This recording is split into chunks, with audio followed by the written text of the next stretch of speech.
తండ్రి నా ఆత్మను నీ చేతికి అప్పగించుచున్నాను. వివరణ శ్రీ పెగలం జాన్ ఫ్రాంక్లిన్ గారు. 20 minutes టైం.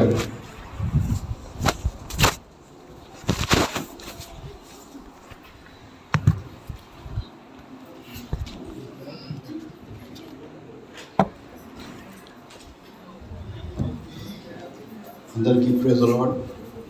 మరి వాక్యం ధ్యానము మరి ఈ మెసేజ్ నేను ఇచ్చే ముందు ఒక మాట ప్రేయర్ చేసుకుందాము.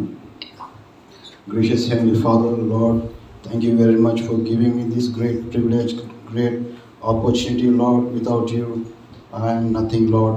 Lord, you have separated me, you have chosen me, and everyone who are in this church, oh Lord. Lord, as I'm going to deliver the message, Lord, you be with me and you speak through me, Lord. Only when you speak, Lord, everyone will be blessed and they will get the word that they needed in their lives, oh Lord. In Jesus' mighty name I pray. Amen.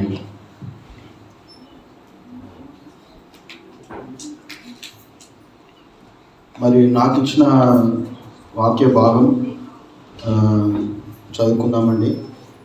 7వ మాట, లూకా 23వ అధ్యాయం 46వ వచనం. అప్పుడు యేసు గొప్ప శబ్దముతో కేక వేసి, తండ్రి, నీ చేతికి నా ఆత్మను అప్పగించుకొనుచున్నానెను. ఆయన ఇలాగ చెప్పి ప్రాణము విడిచెను.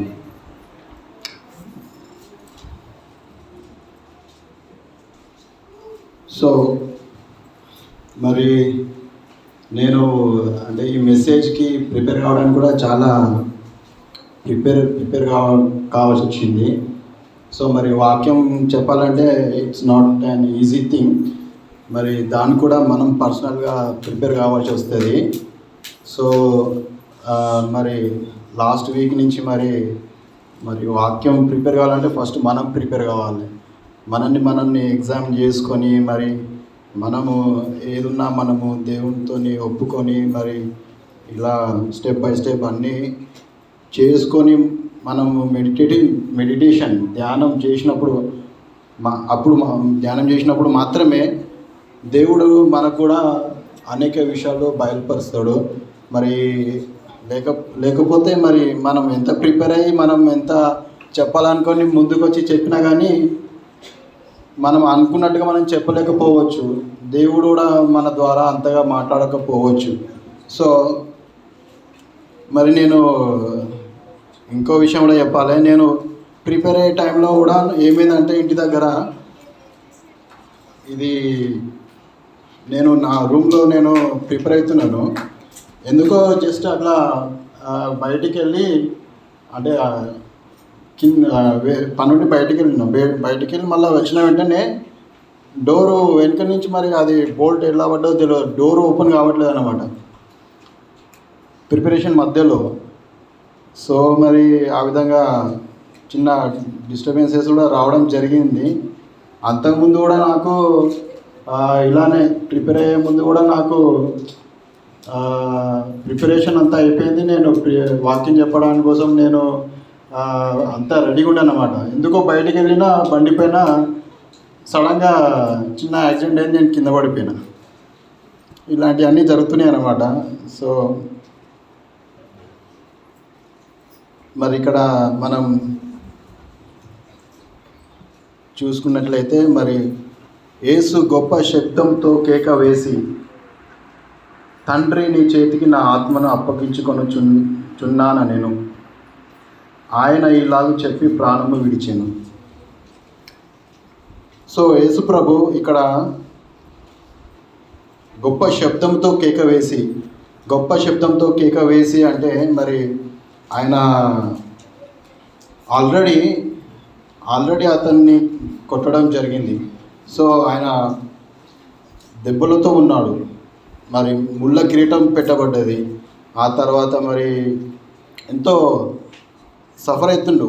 మనం చిన్న దెబ్బకే మనం ఎంతో బాధపడుతుంటూ ఉంటాము. మరి అలాంటిది మరి యేసయ్య మరి బాడీ మొత్తం మరి అంటే హీ వాజ్ వూండెడ్ అన్నమాట.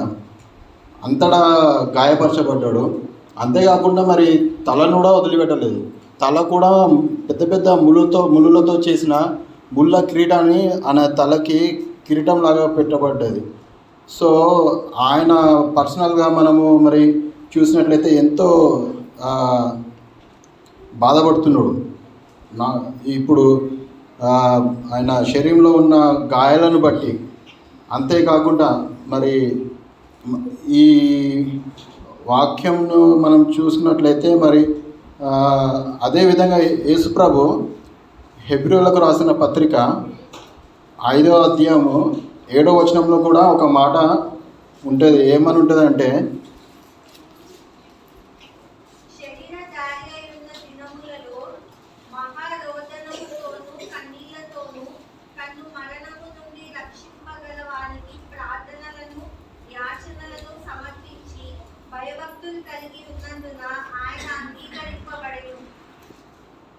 సో ఇక్కడ హెబ్రీయులకు రాసిన పత్రిక 5వ అధ్యాయం 7వ వచనంలో ఏమని ఉంటుందంటే, ఇంగ్లీష్లో ఏమని ఉంటుందంటే, he offers prayers and petitions with loud cries and tears to save him. అంటే యేసు ప్రభు అంటే ఈ యొక్క సిచ్యువేషన్ని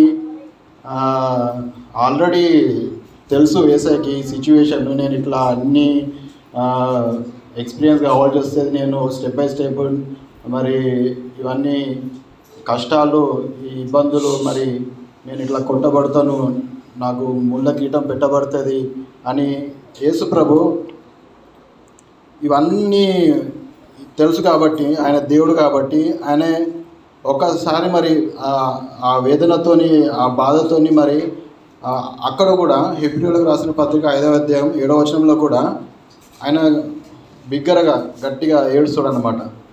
మరి కళ్ళలో నుంచి నీళ్ళు కూడా రావడం జరిగింది. దేవ నన్ను ఈ ఆపద నుంచి, ఈ కష్టం నుంచి కాపాడు అని ప్రేయర్ చేస్తూ ఉంటాడు. సో అది మరి దేవుడి చిత్తమై ఉన్నది. సో అదేవిధంగా మనం కూడా మన లైఫ్లో మనము అప్లై చేసుకుంటే ఇది ఎందుకు వచ్చింది అని మనము అనుకుంటూ ఉంటాము. సో మనం ప్రార్థన చేస్తూ ఉంటాము, మరి బిగ్గరగా ఏడుస్తూ ఉంటాము. మరి ఒంటరిగా మనము ఆ వేదనలో, ఆ బాధలో మనము ఉన్నప్పుడు కొన్నిసార్లు మనం దాన్ని యాక్సెప్ట్ చేసి మరి అది ఫేస్ చేసి ముందుకు వెళ్ళాల్సిన సిచ్యువేషన్ మన లైఫ్లో వస్తుంది. సో మనము ధైర్యంగా ఉండాలి. ఒకటి ఫస్ట్ మరి ఆ ప్రార్థనలోనే దేవుడు మనకు ఆ ధైర్యాన్ని అనేది ఇస్తాడు. సో మరి యేసు ప్రభు కూడా ఆ ధైర్యాన్ని దేవుడు, యేసు ప్రభు కూడా ప్రార్థన ద్వారా, ఆ ఫాస్టింగ్స్ ద్వారా మరి ఆయనకు కావలసిన శక్తిని ఆయన పొందుకున్నాడు. మరి మనము కూడా ఈ రోజు వరకు మరి చాలా రోజుల నుంచి మనం ఫాస్టింగ్స్ ఉన్నాము. మరి అబ్రహాము 40 దినాలు ఫాస్టింగ్ చేసిండు. ఇలైజా కూడా 40 days ఫాస్టింగ్ చేసిండు. మరి డేనియల్ 21 days, ఎస్తేర్ 3 days. ఒక్కొక్కరు ఒక్కొక్క విధంగా వాళ్ళకు ప్రేరేపణ కలిగిన దాన్ని బట్టి వాళ్ళు ఫాస్టింగ్ ఉన్నారు. సో వాళ్ళ జీవితాలలో కూడా వాళ్ళు ఉన్న ఫాస్టింగ్స్ని బట్టి, వాళ్ళ యొక్క ప్రార్థనను బట్టి వాళ్ళు దేవుని కార్యాలు అనేటివి చూసిండ్రు. అవి మామూలుగా మనం సొంతగా మనము సాధించేటివి కాదు అవన్నీ. మనం ఆ ప్రార్థన ద్వారా, ఆ ఫాస్టింగ్స్ ద్వారా మనము కన్నీటి ప్రార్థన అనేది కూడా చాలా ఇంపార్టెంట్. యేసు ప్రభువే కన్నీటి ప్రార్థన చేసినంటే మరి మనం కూడా చేయాలి. మరి కొన్నిసార్లు ఆ వేదనను బట్టి, ఆ కష్టాన్ని బట్టి మనము ఆ విధంగా మనము ఊరికేనే ఉండకూడదు. మనం ప్రేయర్ అనేది కంపల్సరీ, అది మన ఆయుధం, దేవుడిచ్చిన గొప్ప ఆయుధం అనుకొని మనము ప్రార్థన అనేది మన లైఫ్లో మనము కంటిన్యూ చేయాలి. సో ఆ విధంగా ప్రార్థన మనము చేసినప్పుడు మనం మన లైఫ్లో కూడా ప్రతిఫలం చూస్తాం. తర్వాత ఇప్పుడు యేసుప్రభు ద్వారా లోకంలో ఉన్న వాళ్ళందరికీ కూడా రక్షణ భాగ్యం అనేది దొరుకుతుంది, సమాధానం దొరుకుతుంది, నెమ్మది దొరుకుతున్నది, డెలివరెన్స్ దొరుకుతున్నది, హీలింగ్ దొరుకుతున్నది, మనిషికి కావాల్సిన ప్రతిదీ దొరుకుతున్నది. సో మనం కూడా మరి ప్రార్థనని మనం చులకనగా తీసుకోవద్దు. ప్రార్థన అనేది అది మన లైఫ్లో ఒక పార్ట్. అది లేకుండా మనం జీవించలేమనేది మనము గుర్తుపెట్టుకోవాలి. అదేవిధంగా వాక్యం కూడా, వాక్యం చదవకపోతే మనకి గైడెన్స్ ఉండదు. సో దేవుని వాక్యంని మనము చదివినప్పుడు మనం ఎలా నడుచుకోవాలో దేవుడు చెప్తాడు. సో ఆ విధంగా మనం దేవుని వాక్యాన్ని కూడా మనం చదువుకుంటూ ప్రార్థన చేస్తూ మనము మరి యేసు ప్రభుని పోలి మనము ఆయన అడుగులో మనం నడవాలి. సో మరి ఇటువంటి ఇప్పుడు యేసు ప్రభు ఎక్కడైతే గొల్యాతు పర్వతము మీద మరి అక్కడ యేసు ప్రభుని సిలువ వేశారు కదా, మరి దేవుడు మరి నాకు 2015లో అక్కడికి వెళ్ళే అంటే ఆపర్చునిటీ, ప్రివిలేజ్ దేవుడు నాకు ఇచ్చిండు. మరి ఎక్కడ సమాధి చేయబడ్డాడో, ఎక్కడైతే సిలువ వేశారో మరి చూసే ప్రివిలేజ్ నాకు ఇచ్చిండు. సో మరి మనందరం కూడా మరి కలిసి ఒకరోజు మరి జెరూసలేంకి మరి దేవుడు ఒక అవకాశం ఇస్తే మరి వెళ్ళి రావడం కూడా చాలా గొప్ప విషయం. వెళ్ళాలని కూడా మనం ప్రార్థిస్తాము. మరి ఇక్కడ ఈ యొక్క బలియాగంని బట్టి మరి యేసు ప్రభు చేసిన గొప్ప త్యాగాన్ని బట్టి మరి పరలోకంలో కూడా మరి దేవుడు తండ్రి, కుమార, పరిశుద్ధాత్మ త్రియేక దేవుడు తనతో కూడా ఉన్న మరి దూతలు మరి అందరూ కూడా, అంటే నేను అనుకుంటున్నాను మరి ఆ విధంగా వాళ్ళు కూడా ఈరోజు మరి వాళ్ళు కూడా ఉత్సాహధ్వనులు చేసుకుంటున్నట్టుగా మరి నేను కూడా ఊహించుకుంటున్నా. మరి నిజంగానే ఆ విధంగా వాళ్ళు చేస్తుండవచ్చు. మరి మనం ఏ విధంగా అయితే మరి ఈ రోజున మరి యేసు ప్రభు మన అందరి వరకు చనిపోయిండు. సో ఆయన చనిపోవడం వలన మనము ఈరోజు మనము సంతోషంగా ఉన్నాము, సమాధానం కలిగి ఉన్నాము, నెమ్మది కలిగి ఉన్నాము. మనము మన లైఫ్లో మనము ఏవైతే మనము ఆయనకి ఇష్టం లేని కార్యాలు, పనులు చేసామో అవన్నీ కూడా క్షమించబడ్డాయి. అది ఇప్పుడు ఎక్కడికో పోతే మనము మన పాపాలు క్షమించబడతాయి అని మనము అనుకుంటాం, కానీ లోకంలో ఎక్కడికి పోయినా కానీ క్షమాపణ లేదు మన పాపాలకి. సో ఓన్లీ యేసు ప్రభు ద్వారా మాత్రమే క్షమాపణ మనం పొందుకుంటున్నాము.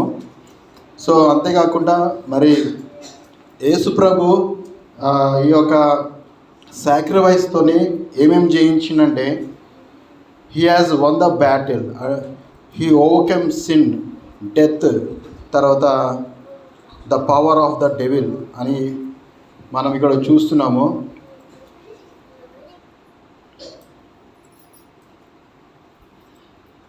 సో మరి సిన్, తర్వాత డెత్, తర్వాత సేటిన్, మరి ఇవి చాలా డేంజరస్ థింగ్స్. మరి సిన్ అనేది ఒక్కసారి మనం చేసి మనము మర్చిపోతాం అనుకో, ఆ సిన్ అనేది మనల్ని అంటే అది మనల్ని వదలదు అనమాట. మన లైఫ్ అంతా అంటే మన లైఫ్ డైరెక్షనే చేంజ్ అయిపోతుంది సిన్ ద్వారా. మనం వెళ్ళే మంచి మార్గం నుంచి వెళ్ళే మంచి మార్గంలో వెళ్ళనీయకుండా మనలను రాంగ్ డైరెక్షన్లో తిప్పి మనల్ని ఇంకో దారిలోకి నడిపించే ప్రమాదకరమైన ఇది సిన్ అన్నమాట. సో ఈ సిన్ మనకి ఒకవేళ తెలుసుంటే మనం వెంటనే దేవుని దగ్గరికి వెళ్ళి మనం కన్ఫ్యూజ్ చేసుకొని మనము మళ్ళీ యథావిధిగా సమాధాన పడతాము. కానీ తెలియని వాళ్ళు ఎంతోమంది ఉన్నారు లోకంలో. సో మరి అలాంటి వాళ్ళు ఎంతోమంది మరి రాంగ్ వేలో వెళ్తున్నారు. ఎంతోమంది మరి ఆల్రెడీ ఇప్పుడు నరకానికి వెళ్ళిన వాళ్ళు ఎంతోమంది ఉన్నారు. సో మరి ఒక విధంగా చూస్తే మరి అక్కడ ఒక స్టోరీ ఉంది కదా, లాజరస్ అండ్ ధనవంతుడు. మరి ఆ ధనవంతుడు ఇక్కడ ఉన్నప్పుడు ఆయన లైఫ్ని ఫుల్ ఎంజాయ్ చేసిండు. ఎంత ఎంజాయ్ అన్నా అంత ఎంజాయ్ చేసిండు. కానీ అక్కడనే ఇంటి బయట లాజరస్ ఉన్నాడు. ఆయన మరి ఆయన బెగ్గర్. సో ఆయనకి హెల్ప్ చేయలేదు. సో అతను రక్షించబడ్డాడు. ఆయన యేసు ప్రభు శిష్యుడు, ఆయన దేవుని కుమారుడు. కానీ ధనవంతుడు ఆయనకి టైం వచ్చినప్పుడు ఆయన మనసు మార్చుకోలేదు. ఆయనకు కూడా ఆపర్చునిటీస్ వచ్చినాయి ఆయన లైఫ్లో. మరి యేసు దేవుని గురించి తెలుసుకునేటువంటి అవకాశాలు వచ్చినాయి. కానీ ఆయన నెగ్లెక్ట్ చేసిండు. ఆయన దేవుని మాటలు వినలేదు. సో ఆయన చనిపోయి అక్కడికి వెళ్ళిన తర్వాత అక్కడ బాధపడుతుంటాడు. మరి మా ఫ్యామిలీలో ఉన్న వాళ్ళకి మరి లాజరస్ని పంపిమనో లేకపోతే ఇంకెవరినన్నా పంపియో అని అడుగుతాడు. కానీ ఆ అవకాశం ఇప్పుడు అట్లా లేదు, అక్కడ ఆల్రెడీ ఉన్నారు వేరే వాళ్ళు అని చెప్తాడు దేవుడు. సో ఈ సిన్ ఒక వ్యక్తిని ఏం చేస్తుందంటే మరణానికి నడిపిస్తుంది. సో ఈ మరణం వలన అంటే మనకి ఒకవేళ రక్షణ పొందుకొని మనము క్రీస్తులో ఉన్నట్లయితే మనము చనిపోయిన తర్వాత పరలోకానికి వెళ్తాము. బట్ ఒకవేళ మనము ఈ పాపంలోనే ఉండి మనము రక్షణ పొందుకోకుండా ఉన్నప్పుడు ఏమవుతుందంటే మనము ఆటోమేటిక్గా నరకానికి వెళ్ళిపోతాము. సో అది నిత్యము ఉండేటువంటి ప్లేసెస్ ఏది, ఒకటి హెవెన్, ఒకటి హెల్. సో యేసు ప్రభు సిన్ని జయించిండు, డెత్ని జయించిండు, సేటన్ని జయించిండు. మరి ఇంగ్లీష్లో ఒక వర్డ్ ఏమని ఉందంటే Christ death was a defeat of the power of Satan అని ఉంది. సో అంతేకాకుండా ఇప్పుడు మనము ఐజయా 53 ఒకవేళ 5వ వచనం, 6వ వచనం, 7వ వచనం కొన్ని మాటలు మనం చదువుకున్నట్లయితే అక్కడ ప్రవచనం అనేది యేసుప్రభు గురించి చెప్పబడిన విషయాలు ఆడ ఆల్రెడీ లిఖించబడ్డాయి అన్నమాట.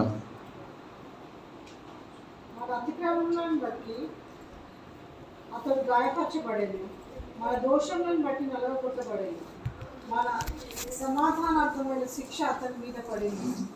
అతడు పొందిన దెబ్బల చేత మనకు స్వస్థత కూర్చుంది.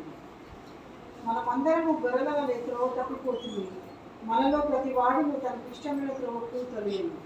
యెహోవా మనందరి దోషమును అతని మీద మోపెను. Okay, thank you. అతడు దౌర్జన్యం నొందెను, బాధింపబడినను అతడు నోరు తెరవలేదు. వదకు తేబడు గొర్రెపిల్లయు బొచ్చు కత్తిరించు వాని ఎదుట మౌనంగా అతడు నోరు తెరవలేదు. Okay, thank you. సో ఇక్కడ ఓవరాల్గా మనం చూసుకుంటే మనం అందరం కూడా ఆల్రెడీ రక్షించబడ్డాము. ఆల్రెడీ మనము దేవునిలో ఉంటున్నాము. ఆయన అడుగుజాడలో మనం నడుస్తున్నాము. సో నేను ఇక్కడ కూర్చొని నేను మరి అందరి మధ్యలో కూర్చొని నేను ఉన్నప్పుడు మరి నాకు ఇది ఇట్లుండగా మళ్ళీ ఇంకొకటి కూడా నాకు దేవుడు చెప్పాలన్నట్టుగా నాకు చిన్న థాట్ వచ్చింది. దేని గురించి అంటే యోనా మరి దేవుడు ఒక దిక్కు వెళ్ళమంటే ఇంకో దిక్కు వెళ్తాడు. తార్షీష్కి వెళ్ళే షిప్ ఎక్కుతాడు. సో అక్కడ అంటే అది జొప్పాకి వెళ్ళే బోట్ అన్నమాట. సో అటు వెళ్తుంటే మరి దేవుడు మరి అక్కడ దేవుడు చెప్పిన మాట వినకుండా మరి ఇంకో దిక్కు వెళ్తాడు. వెళ్తే మరి ఆయన మళ్ళా అక్కడ గట్టిగా దేవునికి ప్రార్థిస్తాడు. ఎవరు? యోనా. ప్రార్థించినప్పుడు మరి దేవుడు మళ్ళీ అతన్ని కాపాడి మళ్ళీ దేవుడు చెప్పిన ప్రదేశానికి అతన్ని నడిపించి మరి అక్కడ దేవుడు చెప్పిన మాటలు అక్కడ వాళ్ళకి చెప్పడం జరుగుతుంది. సో చెప్పినప్పుడు వాళ్ళందరూ అతని మాటలు నమ్మి తర్వాత మరి ఆ సిటీ మరి నాశనం చేద్దామని దేవుడు అనుకున్నాడు. ఎట్లానంటే ఇప్పుడు నోవా కాలంలో ఉన్నప్పుడు మరి అప్పుడు ఏ విధంగానైతే దేవుడు నాశనం చేసిండో అదే విధంగా ఈ సిటీని కూడా నాశనం చేద్దామని అనుకున్నాడు. బట్ ఏమైందంటే దేవుడు వాళ్ళందరినీ కూడా రక్షిస్తాడు, ఆ సిటీని మొత్తాన్ని రక్షిస్తాడు. So thank you very much. మరి ఈ యొక్క గొప్ప ప్రివిలేజ్ దేవుడు నాకు ఇచ్చినందుకు, మరి పాస్టర్ వారు నాకు ఇచ్చినందుకు థ్యాంక్ యూ వెరీ మచ్. ప్రార్థన శ్రీమతి మేకల నవమణి గారు